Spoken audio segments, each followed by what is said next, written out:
Essa história, ela é inacreditável. O meu processo de pesquisa nesse caso, ele foi muito interessante, porque foi uma progressão contínua. Inicialmente, esse caso teria especificamente 30 minutos. Posteriormente, eu estendi para 40. Depois, ele chegaria a 1 hora e passaria um pouquinho mais. Acontece que quanto mais eu pesquisava, e eu tenho uma dificuldade para parar quando eu estou pesquisando, eu decidi que precisava contar essa história na íntegra, porque a complexidade desse caso é monstruosa. E para melhorar, inclusive, a narração, eu optei por não ficar refutando as alegações em primeira pessoa, das crenças deles, daquela loucura toda. Pessoalmente, teve partes aqui que me deu um nojo muito grande. Eu não senti algo assim desde o caso do Thomas Sweet, o incendiário de Homens Bonitos. Aquele caso foi horrível na parte de gravação por causa disso, pela forma como eu tinha que narrar a história, que também era descrever com detalhes como ele fazia aquelas coisas e da forma natural como ele abrangeu de ponta a ponta todos os detalhes do que ele fez. E nesse caso aqui, como o Dan foi muito aberto, isso acabou gerando um material astronômico para que embasasse toda essa pesquisa. Foi realmente bem intenso de levar essa história dessa forma, mas eu acredito que a integridade para narrar os fatos é a melhor maneira de fazer com que todos entendam a complexidade da situação e o quadro hediondo no qual os dois estavam, ou geral, na família toda vivia. E eu fico muito feliz de trazer essa história nessa profundidade e com certeza é uma história muito diferente. Eu nunca trouxe nada parecido como esse caso. E eu acho que para uma análise há muita coisa que pode sim ser discutido. Mas no geral, eu não achei tão difícil de identificar alguns pilares, alguns pontos.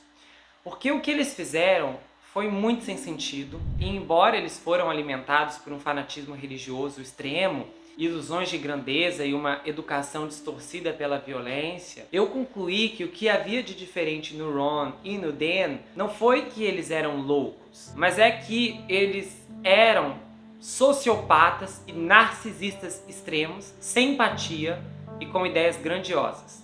Tudo que eles fizeram foi consequência de raiva, ressentimento e misoginia. E é aqui que a gente pode começar pelo Ron. Quando a Diana leva os filhos embora, há um impacto devastador no coração desse homem. A dor é profunda porque a dor que estamos falando aqui é a dor da perda, dos filhos, da esposa e da família. Quando uma família é destruída, como nesse caso, há um impacto na sociedade. Um desequilíbrio acontece e atinge pessoas em diferentes níveis. Toda vez que uma família desmorona, seja aqui na China, no Japão, na Austrália, nos Estados Unidos, a sociedade regride. E uma das bases da família é a conexão, é a intimidade, é o alinhamento. A família nasce do casamento. Mas antes de olharmos para a família que o Ron construiu e destruiu, precisamos voltar um pouco na família que ele cresceu. No contexto familiar, a ira é uma profunda dor que toma o coração diante das frustrações e decepções com as figuras de autoridade na família. Então são muitas as questões familiares que promovem a dor e que ferem o coração de um filho. Rejeição, desamor, injustiças, limites não demarcados, permissividade, atitudes violentas, abusos, inseguranças, brigas e conflitos entre os pais, separações e inúmeras perdas. Então, para se proteger da dor, a pessoa ferida cria uma defesa em seu coração, uma casca de proteção, endurecendo-se diante das situações difíceis e evitando lidar com suas questões. O Dan e o Ron, e consequentemente os demais irmãos, não lidaram com a angústia que eles enfrentaram em casa. Eles cresceram, casaram, mas estavam padecendo por dentro. Especificamente, a situação era como se fosse uma bomba relógio, porque aquela família era muito, mas muito doente. E eu atesto isso num dos detalhes que mais me deixou horrorizado. A mãe dos rapazes ouviu tudo na sala e não fez absolutamente nada para impedir, para orientar, para avisar, para intervir. Ela ficou lá e fingiu que nada estava acontecendo. Essa reação dela como mãe de família, como mãe de inúmeros filhos, é um sintoma da gravidade do que estava acontecendo. Na verdade, era um sintoma do que estava dentro deles. Quando o pai deles faleceu, a família já estava em cinzas. Eles só não sabiam disso. E o Dan precisava de uma desculpa para destruir a sua própria família. E foi aí que ele foi buscar respaldos facilmente desmentidos no fundamentalismo radical. Quando você faz o mal só por fazer, é muito mais fácil para as pessoas te julgarem e te condenarem. Só que no ponto de vista do Dan, Quando você faz o mal, enquanto supostamente perpetua uma causa, você atrai seguidores e status. Você atrai um motivo, uma justificativa, uma explicação. O Dan não estava buscando um método convencional. Ele queria um recurso elitizado. Uma aparência de santidade que, aliás, só existia no discurso porque beber, usar substâncias, dirigir além da velocidade são comportamentos que contrariam as orientações bíblicas. Aliás, ao decorrer de toda a jornada, ele adaptou todas as revelações, porque a gente pode ver na história as inúmeras contradições. Foi revelado que ele teria uma grande semente, que teria um refúgio. Então, conforme as coisas não aconteciam, conforme as revelações surgiam, ele adaptava novos caminhos. Não, Deus diz que é isso agora, Deus diz que é aquilo agora, Deus diz que mudou os caminhos, não, meu chamado é na prisão. Então, para tudo havia uma desculpa, não havia uma seriedade. Não havia de fato um compromisso. Ele usava o nome de Deus a todo instante como um escudo para se proteger da vergonha, dos olhares, das conclusões que as pessoas obviamente iriam ter, da covardia, da pessoa maligna e fraca que ele era. Tudo no discurso dele, tudo na história dele, foge de uma situação linear verdadeira. Se ele quisesse saber mais sobre Deus, ele teria lido a Bíblia, não o livro de Mormons. Ele criou o Deus que ele queria servir, que ele quis acreditar e que era conveniente com os desejos dele, porque afinal ele realizou todos os seus desejos. Não é uma questão de fé racional ou de fé sobrenatural aqui. Há um narcisismo diabólico e impúdico. O Dan tinha uma habilidade notável de persuasão, convencimento e manipulação. Ele se aproveitou de queixas reais, como os abusos do governo, que cada dia estão maiores e mais ameaçadores, não dá para invalidar essa questão. Então ele começa com uma reclamação verdadeira. Inclusive, nos últimos 50 anos foram aprovadas mais e mais leis que de alguma forma cerciam a liberdade individual em nome de um grupo coletivo. Então o radicalismo sempre começa com algum problema real. Esse problema é generalizado, esse problema é expansivo para que faça sentido no discurso. Hoje em dia, pior do que qualquer religião extrema e histérica, não são as religiões, as seitas de templos, de igrejas, de fundamentos, mas na verdade são os movimentos sociais. Essas são as piores religiões dos dias de hoje. São pessoas que estão fazendo tudo em nome de inúmeras causas, pessoas que mentem com estatísticas falsas, pessoas que mentem com problemas que não existem e pessoas que procuram ter problemas em tudo para que permaneçam sendo útil na sociedade. Há inúmeros grupos, inúmeros ativistas que na verdade são piores do que qualquer religião extrema que exista por aí. São piores porque usam o nome da ciência, são piores porque dizem que pensam no próximo, são piores porque são religiões histéricas disfarçadas de um bem comum. Então é muito mais fácil você banir, não, tipo, isso é religião, chega pra lá, e conseguir caracterizá-lo com o grupo que ele realmente pertence.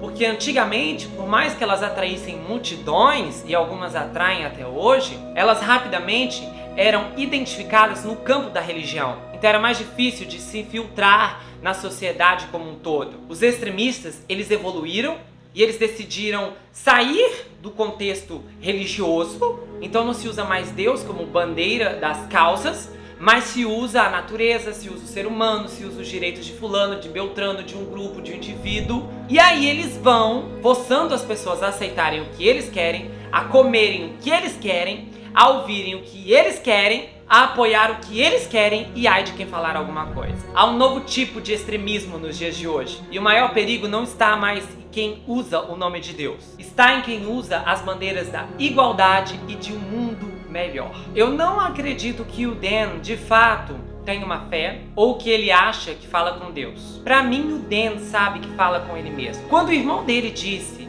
que queria eliminá-lo, ele disse que orou a Deus e que Deus confirmou. Só que eu tenho certeza que ele sabia que o seu irmão não iria até o fim. Ele sabia que o Ron não tinha coragem, pelo menos não até aquele ponto. Ele queria, era uma encenação para reforçar o teatro que ele criou. Há tantas contradições nas doutrinas que ele elaborou, que a cada passo que ele descartava uma, ele inventava novas mentiras para encobrir as velhas. E ele é tão dissonante que ele se projetou como bonzinho em diversas frentes. De todos os irmãos, ele foi o único que não se diz afetado pela violência do pai. Aliás, ele nem menciona muito. E ele não quer se igualar aos outros. Ele não quer reconhecer o problema, a dor. Ele não quer que apontem um motivo para toda a sua loucura. Ele não quer que nomeiem a principal motivação de todas as suas atitudes e escolhas. E você sabe qual foi? Vingança. Ele queria vingar um passado sofrido, amargo e infeliz. Pessoas vingativas querem revidar, dar o troco, fazer o outro sofrer e sentir pior do que ele se sente agora. E ele conduziu uma vingança progressiva e repleta de esferas. Ele afetou o casamento dos irmãos, ele afetou a vida das cunhadas, dos sobrinhos, ele dissecou todos ao seu alcance, levando o Ron ao extremo, até que não sobrasse mais nada pro Ron, exceto ele. E no fim, ele levou o irmão para a cadeia junto com ele. Agora o Ron compensou a perda da família criando uma visão nova, mas irreal de si mesmo e do mundo. Ele desenvolveu uma autoimagem inflada de Deus em um esforço para evitar a dor e negar a verdade do que ele realmente é. E as revelações eram um puro artefato delirante, assim como todas as revelações geradas pela depressão, pelo seu narcisismo profundo e arraigado. O amor que o Ron tinha pela família não era maior que a dor que ele carregava. E o Dan conhecia bem essa dor, porque um pai tem muito poder para definir, inclusive, quem e o que os seus filhos serão. Eles sofreram tanta violência na infância que foram profundamente atingidos e traumatizados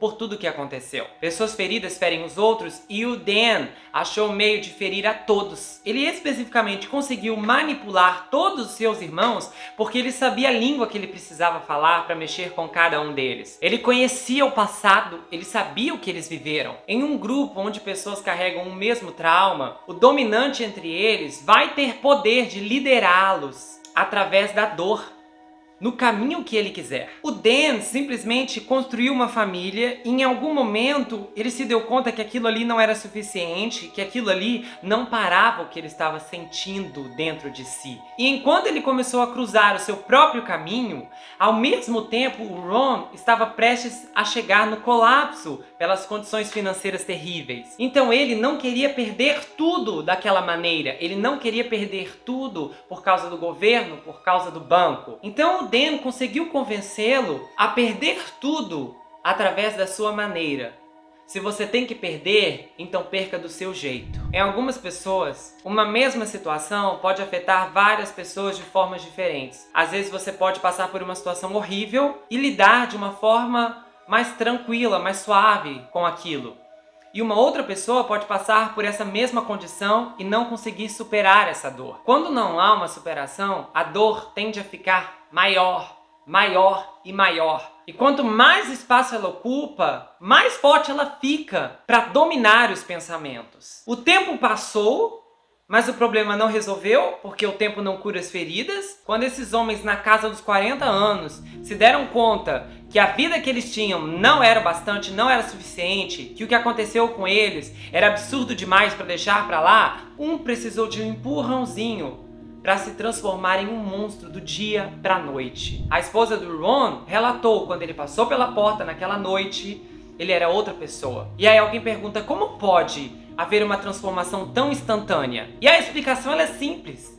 Não houve uma transformação. Uma mudança como aquela não existe. Uma pessoa pode sim ficar maligna, mas de forma progressiva. O caso do Ron é a prova do que eu estou falando agora. Aquilo ali estava dentro dele. Quando ele ouviu tudo que o Dan tinha a dizer e ele finalmente concordou, ele inverteu os papéis. A dor assumiu o comando e a resistência a tudo que ele tinha vivido, a resistência que o fazia ser um ótimo pai, um excelente marido, um homem honesto e trabalhador, simplesmente deixou de existir. Porque a dor, ela consome. Quando a dor consome, ela leva embora coisas de você que com o passar do tempo você não vai lembrar mais que tinha. E muitas vezes a dor trabalha no silêncio. Nem sempre a dor é gritante e escancarada. A dor, ela se camufla de uma forma tão sistêmica que quando ela fica visível, é porque ela está no controle. Os outros irmãos eram mais novos, eles vivenciaram menos a violência do pai, mas vivenciaram o bastante. E até aquele ponto, eles não estavam completamente entregues à angústia a derrota e a tristeza. Talvez quando eles chegassem na idade do Dan e do Ron, eles se rebelariam. O colapso neles estava acontecendo de forma progressiva. Inclusive é perceptível que o estágio deles era grave, avançado, mas não tanto, que até o Watson Jr., concordava com a revelação e apoiou essa revelação, a revelação da remoção, até certo ponto. O único efeito positivo dessa tragédia é que isso fez com que esses irmãos acordassem para a realidade antes de caírem no buraco sem fundo que os outros dois entraram. Os maiores pilares desse caso, os maiores responsáveis aqui, não é o mormonismo, não é o fundamentalismo e também não é o governo. O maior culpado de todo esse desastre foi o patriarca da família, o Watson Layford. Ele faleceu sem ter consciência do que estava por vir. E quando ele faleceu, o legado que ele deixou foi de destruição. Só que ele conseguiu ser superado pelos seus 2 filhos. Essa história é um exemplo de como um pai violento e uma família disfuncional pode gerar monstros terríveis que vão sair por aí cometendo tragédias. Esse caso tem pouco a ver com religião, tem pouco a ver com radicalismo, tem pouco a ver com crenças. A principal base desse caso foi uma família destruída. Uma família que nunca se recuperou. Uma família que viveu de aparências durante anos e anos e anos. Até que a grande máscara, a grande farsa caiu da pior forma possível. A família Layford era renomada. A família Layford era bem vista na comunidade. Quando o incidente com Dan e com o Ron aconteceu, a família teve que fugir da cidade, cada um foi para um lado. A família renomada, a família que tinha nome, agora era motivo de vergonha, de tragédia, de dor e de perdição. Uma família disfuncional impacta uma sociedade, impacta uma comunidade. Pessoas que nada têm a ver com isso são destruídas e perdem suas vidas todos os dias. Como a Brenda perdeu, como a Erika perdeu. Muito sangue foi derramado aqui. E esse sangue, antes de passar pelo Ron, pelo Dan, passa pelo pai deles, pelo Watson. A ausência de um pai pode causar grandes feridas na vida de um filho. Mas a presença de um pai violento, de um pai ruim, de um pai disfuncional, pode causar morte e destruição a curto e a longo prazo. Talvez você que está me ouvindo aqui não tenha tido um bom pai ou tenha tido um péssimo pai e você não é obrigado a repetir o exemplo do que ele te ensinou. Tudo que faltou na sua vida pode ser revertido em sabedoria, porque você tem o conhecimento do que precisa dar. O que você não teve é o que você deve repassar. Ah, mas eu nunca ganhei um abraço do meu pai. Então comece a abraçar as pessoas. Abraça até estranhos no meio da rua. Eu te aconselho, é terapêutico. Ah, mas eu nunca ouvi um eu te amo do meu pai. Então comece a dizer que ama quem está do seu lado. Comece a dizer que ama a sua família. Diz 10, 20, 30, 50 vezes por dia. Começa a repetir. Ah, mas eu nunca recebi uma atenção. Então começa a ser atencioso. Ah, mas eu nunca tive a família que eu queria. Faça diferente com a família que você faz parte hoje. Se é você e uma outra pessoa, seu cônjuge, se é você e seus filhos, eu não sei. Mas você precisa ver o que você tem em mãos. Plante o que você quer colher e dê o que você quer receber. Manifesta o que você nunca teve para sentir o que jamais sentiu pela primeira vez. Eu espero que você tenha gostado desse caso. Se você é novo aqui no canal, seja muito bem-vindo. Eu espero que você acompanhe as outras atrações que tem por aqui. Tem muitas atrações legais e elas são feitas com tanto carinho e eu espero que você confira.